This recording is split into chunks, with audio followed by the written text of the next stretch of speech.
is Jalen Anthony Rose. What up, Doe? I'm David Jacoby. And on the cool check-in. We're Jalen and Jacoby. What do we do? Shout out to Jamie Foxx. We get the people!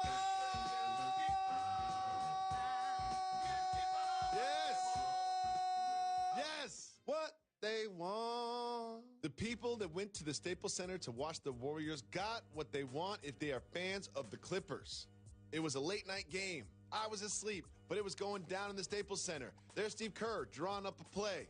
And they were hitting some shots. The furious comeback from the Warriors. They had 11 straight to tie the game at the end. Lou Will tries to win the game.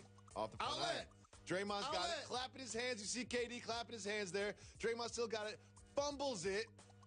And then, in the huddle afterwards, a little skirmish, a little war of words between two heated Warriors players. In overtime, KD fouled out, and the Clippers went on to win. Jalen Rose, what do you make of this heated exchange between KD and Draymond at the end of the game? We talk about this a lot on successful teams or in great situations where people respect one another and they trying to get to a common goal. When somebody makes a mistake, people own it. My bad. Play on. On a struggling team, it continues to foster. I didn't see Draymond saying my bad after that, though. But that's not going to happen in this situation. Why not? This is not going to be something that one of the guys holds a grudge against one or the other. It was actually what you saw, a bad basketball decision by Draymond Green. And it wasn't about the fact that he didn't just give it to KD, which was the first problem. Sure. It's that when he advanced to basketball, spacing was terrible. There was 4 Clipper defenders in the way. Try to dribble to his left There was between nowhere two people. to dribble. There was nowhere to pass. And then when he looked towards the left, there was nobody over there anyway. That person was in the back. That was KD. So in that situation, I don't think about what people say. I think about what people will do. And if that ever happens again, and it's 6 seconds to go, and he grabs a rebound, the first thing he's going to do is look for KD if Steph's not available. You don't have to look for KD. KD's clapping with his big 7-foot arms. He's yelling at him to give up the ball. And if you're Draymond Green, let's just flip the coin a little bit. Draymond Green leads the team in assists. He's basically their best playmaker outside of, even unless you count, getting your own shot. He's the best player to get shots for others. He can handle the ball for his size. Why does he have to give up the ball? Situation. Point blank. KD's signature play with the Golden State Warriors was when he dribbled up the left side and pulled up in LeBron James' face from 35 feet at Cleveland in the final. That play was similar to what could have taken place yesterday. You would have gotten a shot that resembled that one. Now, it's a make-or-miss league, but you would at least got a shot off, not a turnover, which was a bad decision by a really good playmaker in Draymond Green, an all-star level player that deserves to have the ball in his hand. I'm not saying treat it like a hot potato, but at the same time, in that scenario, 11-0 run, I'm in the backcourt, flat-footed, not on the rate, not racing with the ball. You find a way to give it to KD. So take me behind the curtain. They end up losing this game, which I think is a part of this because, the team morale is very different after a win than a loss. And KD fouled out on a questionable call in overtime. So KD's going to be a little hot after the game. Is there tension on the bus? Do they talk about it? Do they kind of avoid each other for a while? How's it go? This is the beauty about playing on a team. They don't have to go back and forth about it because everybody else is. That's the beauty. When people are gambling, people are having adult beverages. When you've won 3 of the last 4 championships, whether you win or lose, the game is still over. So now how you digest what just took place is like being in a locker room or being on a plane or being on a bus. People are going to make jokes about the mistakes that you made. That's just what happens. And that's how it provides a level of therapy and allows everybody to get over it. It almost reminded me of, I watched a lot of Fresh Prince growing up. When Will decided to play basketball, and before you know it, he was making every basket. Buckets. It don't matter if 3 people was on him. It don't matter if 5 people was on him. Academy, He'd dribble buckets. all around in circles, and he'd shoot the ball to be a terrible look. Not the most realistic basketball scenes, though. But he would make it. And Carlton was like, wait a minute, everybody's loving him and forgetting about me. Even mom and dad are coming to the game to watch and cheer for Will. You're calling Draymond Carlton. In this case, Okay. he did a Carlton. Moving on. Joel Embiid always finds a way to have good games against Andre Drummond and Whiteside. Well, it was Hassan Whiteside's turn last night. Embiid went absolutely off. He had 35 points, 18 rebounds, and look at the way that he's doing it. He's scoring in the post. He's hitting threes. He just looked great. I mean, these moves that he's making. Hassan Whiteside got in foul trouble, only played 22 minutes, had 5 fouls, not too many points. Jalen Rose, this is Embiid's ninth game this season with 30 points and 10 rebounds. 9-30 in 10 games for Joel Embiid. Has he turned a corner as a player this year? Well, him turning the corner is being available, playing in back-to-back games, playing a lot of minutes, being somebody that they can count on to be in the lineup on a nightly basis. That's the change from the first couple of years of his career. We never doubted his talent. Nope. I talked about on this program the years that he was sitting out and then the year that Ben Simmons was sitting out, saying people are not paying attention to what's about to happen when those two guys get to play together. It's going to be a problem. And that's what this guy is. He's a freak of an athlete because at his height, with his bulk, it's one thing to be able to post and turn over both shoulders and be able to face up and shoot the ball. But it's a whole other thing to be at the three-point line, dribble handoffs, step backs, making threes, and actually efficient with it. He makes tough threes. Like, shout to Brook Lopez, made a bunch of threes, but a lot of those are just kind of like catch and shoot threes. Like, Embiid makes step backs, he up fakes threes and then creates space and then shoots threes. Like, he does things from three. Like, 7-footers can shoot threes now, I get it, but he shoots like guard-like three-point shots. And I appreciate the fact that he's strategic with his battles that he's picking. And what I mean by is he's opposing Andre Drummond and Whiteside, as you mentioned, because they function more as traditional centers. Mm-hmm. Neither one of those guys are beyond the three-point line making threes consistently. Never. So he already knows that when I'm out here 25, 30 feet away from the basket, I'm open. You got to cover me. Yep. They got to cover me. You mentioned that Ben Simmons and Joel Embiid together would be a problem. And you would think that if you added a number 1 overall pick to that mix, that would be, I don't know, one of the key pieces of the franchise. Well, guess what? Markelle Fultz is not that. Here's Markelle Fultz shooting a free throw. Jalen, that looked terrible. And he said the ball slipped out of his hands. I don't believe him. We need more people. Look at this. I don't believe you need more people. Markelle Fultz has been a supreme disappointment for this franchise. And when you add Jimmy Butler, he's not playing much. Is Markelle Fultz's career going to take a huge hit because of Jimmy Butler being added? Well, the expectations change. Like Philadelphia went from a team that people acknowledged that Toronto and or the Celtics would be better than. Even the Bucks. To now saying, wow, you have 3 of the top 1, 2, 3, 4, 5, 6, 3 of the top 8 or 9 players in the whole game. Other than Greek Freak, Oladipo, Kemba, Kyrie, Kawhi, Tatum. Like, they have 3 of the top players in the entire conference. But the beauty of it is in your question. That's why it's a team game. They still need their number 1 overall pick to perform. They still need J.J. Redick to knock down threes. Yep. And ultimately, if they're able to now integrate Jimmy Butler, which I know they will, one thing on the offensive side of basketball, they're going to be a terror defensively. They're going to do a lot of switching. They can do a lot of grabbing goals with steals, and whoever gets the rebound, they're going to have a level of toughness and physicality and athleticism about their team. So I'm excited to see what's going to happen with this Eastern Conference race. Well, you talked about integrating Jimmy Butler, and Brett Brown spoke about that. Here's what he had to say, quote, "So to inherit him, to absorb Jimmy into our culture and in that locker room, I am fearless. I'm incredibly excited because what I do know is he cares and he competes." And he went on to say, "You take those 2 qualities and all the other stuff, all figured out. I've got it. I believe I've got it." Translation, he's saying, I know Jimmy can be a problem in the locker room. I've got that. Do you believe Brett Brown can handle this?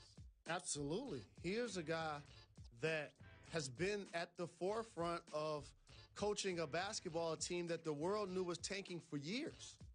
Now they've turned the corner to be a playoff team, to adding 3 of the top players, to now trying to put themselves in a position to be a contending team. So now he's looking forward to coming to work. Absolutely, this is a job that he would inherit just like any other coach would for that matter. Of course, things are great in Philadelphia, but coming up after this, we'll tell you why things are not so good in Boston right now. That's after this. Something they've done a few times this season, and it feels like whenever Jimmy Butler doesn't play, Karl Anthony Towns plays well. Cat had 25 points, 21 rebounds, and the 5-9 Wolves look pretty good, snapping a 5-game losing streak. Jalen, what do you expect from this team without Jimmy Butler, and can they turn that 5-9 into an over 500 record? This isn't saying much, but they're going to be better without Jimmy Butler. And the reason why is, first and foremost, their best player, Karl Anthony Towns, is not going to feel a level of confidence that he's the franchise player. He signed his maximum deal, and they're going to use him to his strengths. Yep. You notice in that highlight, you showed him on the block. You showed him being aggressive. That's what he has to do more of, play in the mid-post, and then find his way to the three-point line. So it's really impressive to put up those big numbers. The 10 turnovers, you can't ignore that. That has to come down from a playmaking aspect. But when you have more shooting out on the floor like they're going to have with this trade, when you require Covington and acquire Saric, it's going to help create a level of spacing. But also shout to Derrick Rose and Teague. They're both combined for 48 points in that game. They've been great. And there was obviously tension between Karl Anthony Towns and Jimmy Butler and Wiggins and Jimmy Butler. But one thing I love is when you give these kind of quotes. Here's what Karl Anthony Towns said about Jimmy Butler leaving. He said, quote, "He's one hell of a player. I don't know how many Jimmy Butlers there are in the world, so I think he'll be missed." Jalen, what exactly is Karl Anthony Towns saying? Key word, I think. Yeah, he's like, I think he'll be missed. Yeah, so, I think. I mean, at this point, like, it's enough talking. That's the beauty of sports. They keep score for a reason. There's a betting line for a reason. Now, everybody's getting their bread. Everybody's where they want to be. Go out and perform. But the main thing that stood out at the game to me that I can't ignore is that Karis LeVert's injury was really gruesome. It reminded me of a combination of what I saw with Paul George as well as Gordon Hayward. And fellow Michigan Wolverine, I consider him like a little brother. I hope and pray for a speedy recovery. I know he's going to respond like the other players that I mentioned that had injuries that looked really terrible, find his way back out on the NBA floor. He's having a terrific season. For those that weren't, 19 points, 3.7 assists, and 4.2 rebounds a game. Breakout season. He put the fans, he put the media, he put the league on notice that he got a real NBA game, and he's going to be playing in the league for a really long time. Look forward to his return. Hope it's a speedy recovery. Karis, we got you here, Jalen Jacoby. Jalen, it's time for you to take us behind the curtain.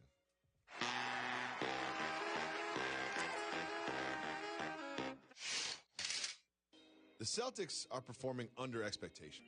They had an ugly road trip. They're now 7-6. And about their slow start, here's what Kyrie Irving had to say. Quote, "We needed this. We're not as good as we think we are. That's really what it comes down to.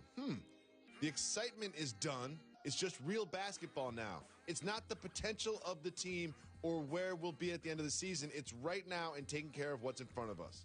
Jalen Rose, take us behind the curtain. What does he mean by that?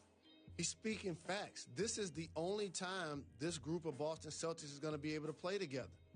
And Marcus Smart re-signed. Rozier has the potential to be a starting point guard.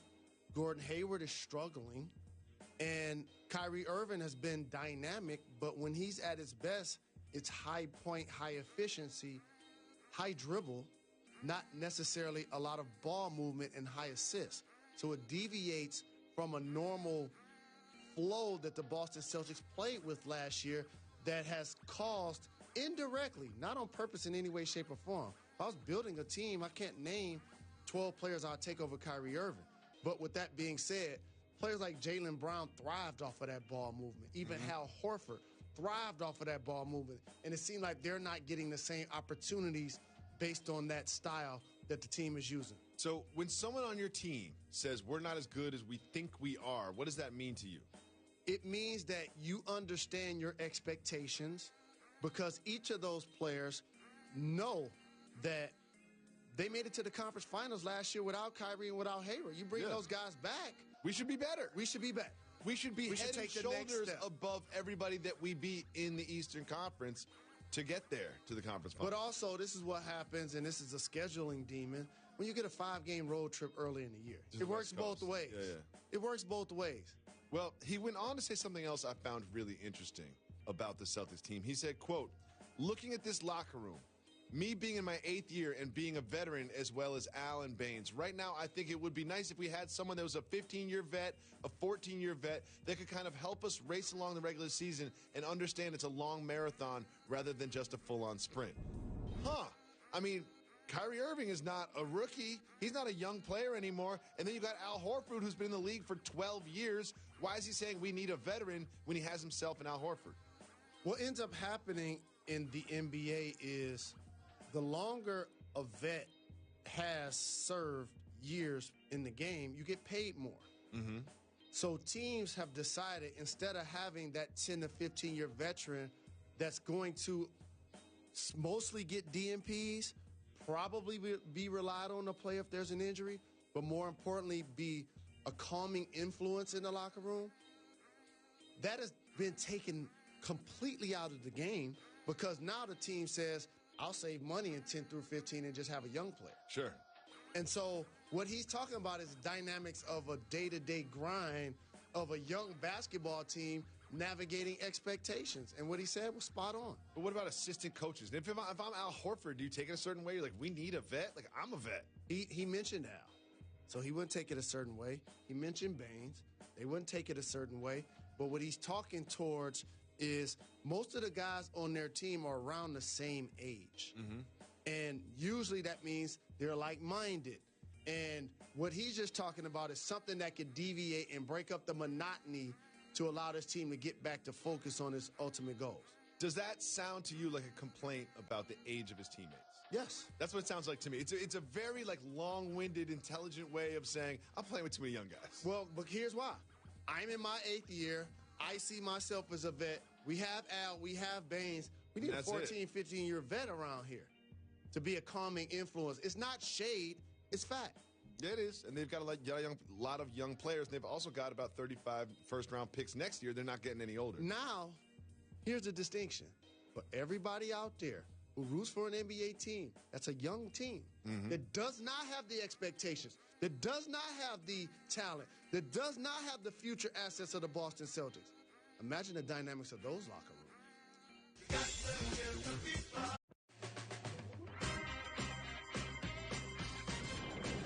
Welcome back to Jalen and Jacoby. Jalen Rose, we have an important topic that we must discuss with you. You used to spend a lot of time in Bristol. You were on a lot of different shows there, and you had a lot of different clothing that you wore on the air. You had lockers, Numbers Never Lie. Where you kept a lot of jackets and ties and button-ups and things like that.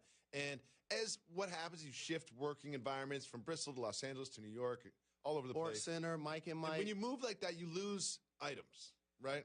And that happens naturally. You know, things go missing. Not everything comes with you. Every time I've moved, I've lost some things. So you are sitting at your house on October 14th at 8:18 in the morning. I want to make sure I have all the specifics. What happened on that fateful morning?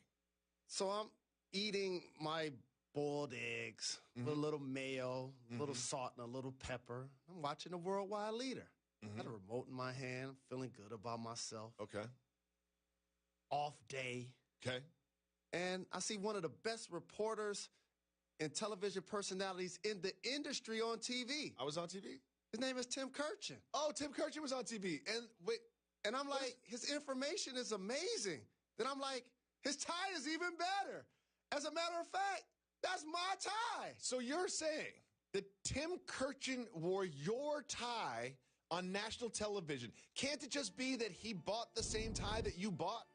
When I was in Bristol, I had a cubicle that had multiple suits, multiple ties, multiple shirts, multiple items. When I went to Los Angeles, they shipped me some of the items. I didn't get all of them. Can't he just buy the same tie that you bought? It was a custom-made tie. It was a custom-made tie, so there's only one of these ties in the world, and you're saying that Tim Kurchin wore that tie. So if there's only one of these ties in the world, you're essentially accusing Tim Kurchin of being a tie thief. Do you know who we have on the show? No, Tim Kurchin, ladies and gentlemen. No, y'all didn't. That is Tim Kurchin right there. Thank you so much for doing the show. Tim Kurchin, I know that you have heard these accusations. You've been called a tie thief on national television. Oh, no. Tim, how do you respond to these accusations? Well, this is like the dumbest thing I've ever been a part of. Thank you. First off, Jalen and I have nothing in common when it comes to being cool. He's like the coolest guy ever. I'm like the least cool guy ever. I'm pretty sure we don't shop at the same store. This is the tie in question. I know where I got this. I got this where I get all my stuff at Nordstrom for kids. So I don't think that Jalen and I didn't steal Jalen's tie, and I certainly wouldn't go to the cubicle of a guy who's 6'8", basically 2 feet taller than me to steal a tie. I would need somebody shorter. Okay, so basically what you're saying is you shop at Nordstrom for kids, and that's where you bought that tie. It is not a tie that you just happened to find around the Bristol campus. Jalen Rose, he's saying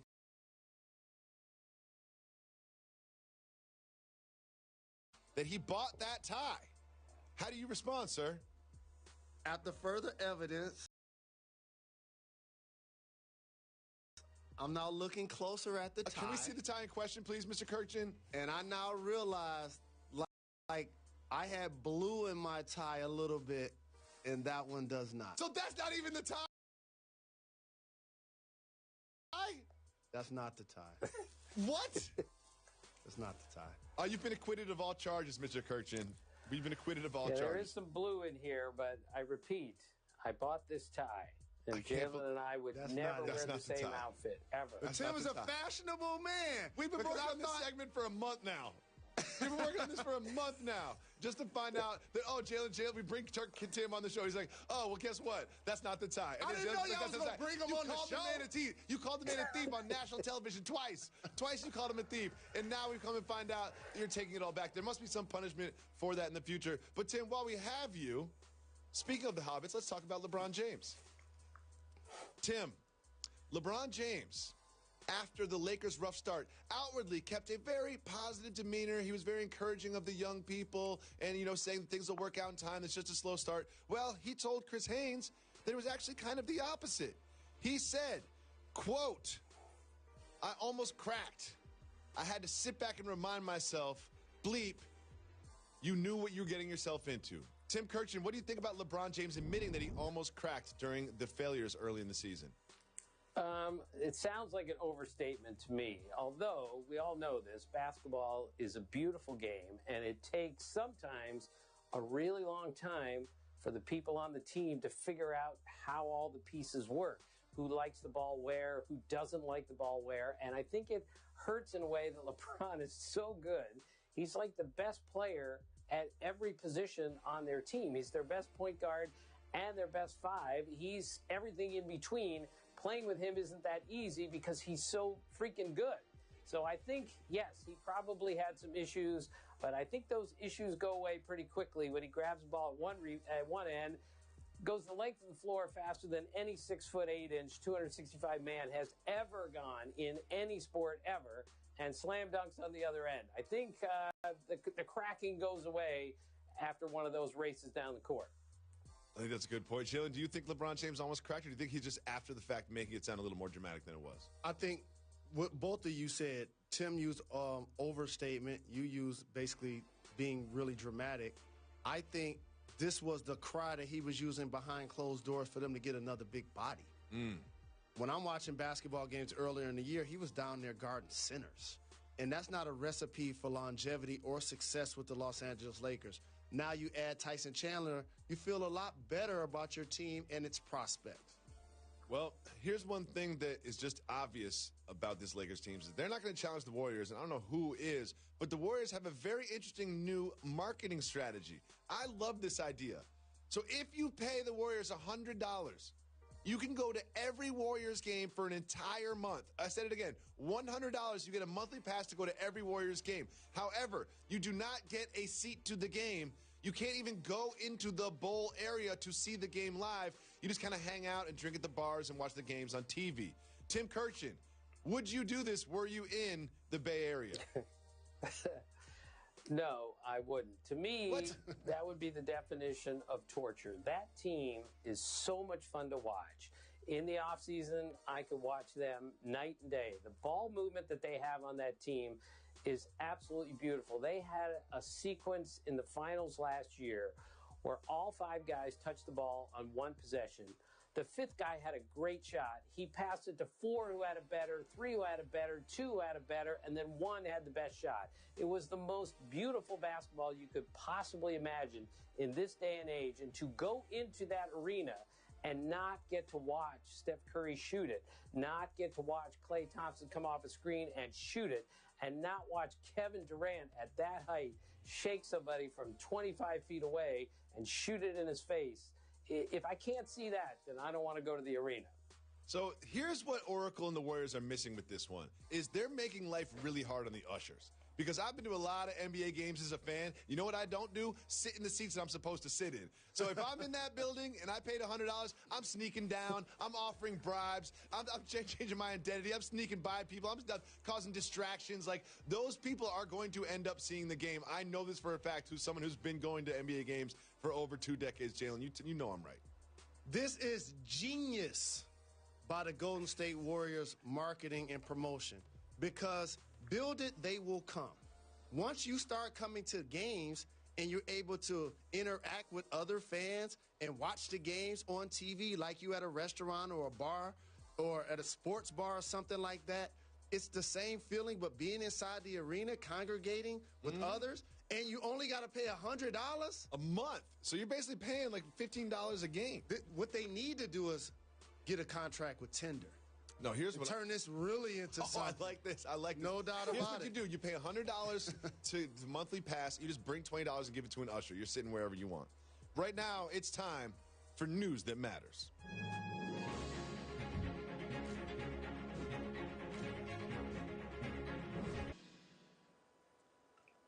Tim and Jalen have some very important information. Samsung is at the forefront of television technology. They build like the screen that curves and all of that. Now they have this. You can do away with your remote control because without implanting a chip inside your brain, the television will know what you're thinking, know what channel you need to see, know whether to turn the volume up and down. You can control the television with your mind. Tim Kirchin, are you all in on controlling the TV with your mind?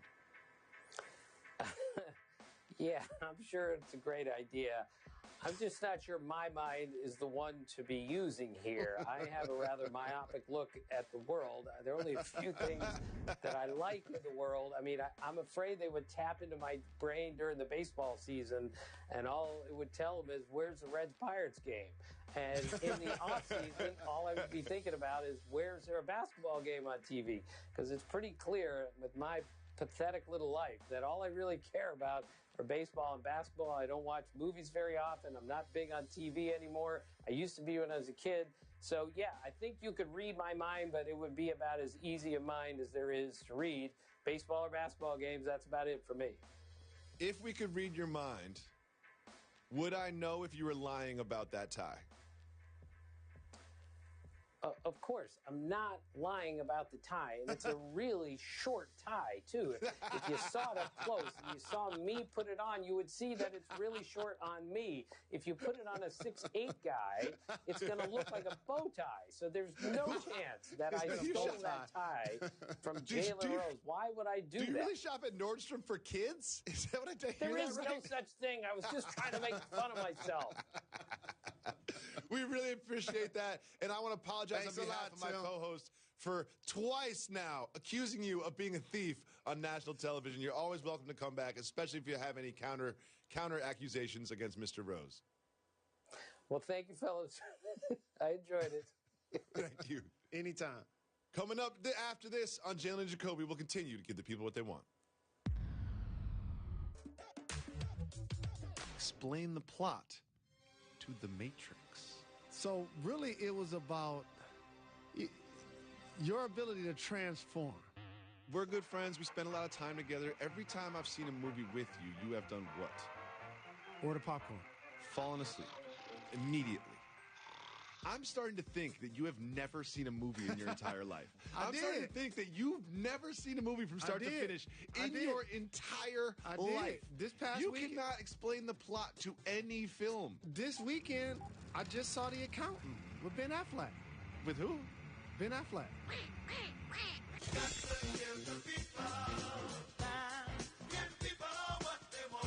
Knows who it is. Nick Mullins.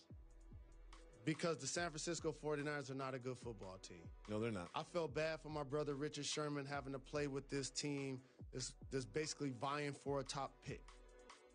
The Giants are a talented group offensively, and they're a perfect example of trying to build your squad through the skill players isn't probably the smartest way. Mm-hmm. Look at their division. If you were going to talk about who has the most talent, just sheer talent. No question. The You would say the Giants have more than Philly, Washington, and Dallas. maybe combined.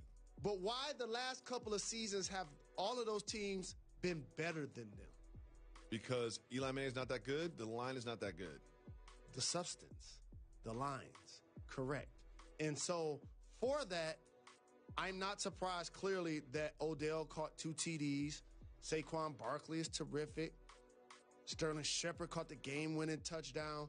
But we know what's going to happen, right? You know what's going to happen, right? Can I just break some news? You know what's going to happen. Oh, you're going to break some news right now? You know what's going to happen. You're going to break some news? What's Yeah. going to happen? They're going to bench Eli. For the guy that ran over the cop. They're going to bench Eli. For the guy that ran over They the cop. just didn't want to do it because that guy had just gotten in trouble. Yeah, Now, yeah. for those that haven't been paying attention for national media consumption, he's been in trouble with the law a couple of times. For some reason, we just don't talk about it. So I think later in this year, soon as they dream of Eli struggling, like he might stumble coming out of the tunnel, they're going to bench him. We know it's going to happen. This is last year's their Is starting this quarterback. Eli's last year in the National Football League? No, he's a Manning. He can play as long as he wants. So you think he's going to Royalty. play in a different uniform next year? Yes, if he wants to play. Huh. Well, I know a team that needs a quarterback. The Buffalo Bills. It's the end of an era in Buffalo, Jalen Rose. It's a sad day. It's the end of an era. Nathan Peterman has been released by the Buffalo Bills. It's just so sad. And I can't lie. I really enjoyed the phenomenon that was watching Nathan Peterman play football because he was so bad it was good, kind of like one of those movies. Like he had so many interceptions that it made it fun to watch. Are you surprised it took this long for the Bills to release Nathan Peterman? I am surprised. We never root for people to lose their job, but just for football reasons, he's shown that he wasn't an NFL quarterback. No, 1 touchdown and 7 interceptions. Since the team decided not to play Tyrod Taylor late last year because they didn't want to pay him and didn't want him to get injured on their time, the Buffalo Bills have had the worst quarterback play I remember in my lifetime by multiple people. They brought back Matt Barkley, who was not in the league. They brought back Derek Anderson, who was not in the league. They're just looking at who was good in 2014 and being like, anyone got their agent's number? I'll slide in their DMs. What does it say about the people who are making decisions for their team that Matt Barkley could show up, have a good game, they win, and then decide to move on from Peterman? That's what it took? Yeah, Matt Barkley had like a decent game against the Jets, mind you, and it's like, oh, we're good with Peterman. We don't need him anymore. It's fascinating. I love the quarterback situation Peterman in will not Buffalo. get another job. This team was in the playoffs last year, Jalen. They were in the playoffs last year in Jacksonville. It's shocking what happens year to year in this league. Well, just like Matt Barkley, someone else who was not in the league a week ago is back in the league. A gentleman by the name of Brandon Marshall. You remember Brandon Marshall? I'm not talking about the linebacker, I'm talking about the receiver. He has taken up the spot that was sadly vacated by Dez Bryant on the Saints. Can Drew Brees and this offense make anybody work at wide receiver? Yes, and if I played in the league, I want to be a part of the Saints team. Like, they're living their best lives. I love Ingram and Kamara. They could be a stand-up act together. Drew Brees, as you mentioned. And how about this? This is the more important thing. And Thomas is a beast at receiver. Oh, my goodness. The way they embraced Dez Bryant, and he didn't even play a game. I know. Once Brandon Marshall play a game, he like, this family forever. Yeah, exactly. You know, this family Des forever. Bryant went to one practice, and after every touchdown, they're throwing up the X for him. That really made me happy, too. I'm sure Des Bryant was at home somewhere watching the game. Just a little tear came to his eye. But you know what else it does? It has you soul-searching in a lot of ways because the Dallas Cowboys were playing football for almost 2 months, and none of their players until Jalen Smith did were throwing up the X. No. He played his entire career with them. It's a great point, Mr. Rose. Right now, it's time for News That Matters.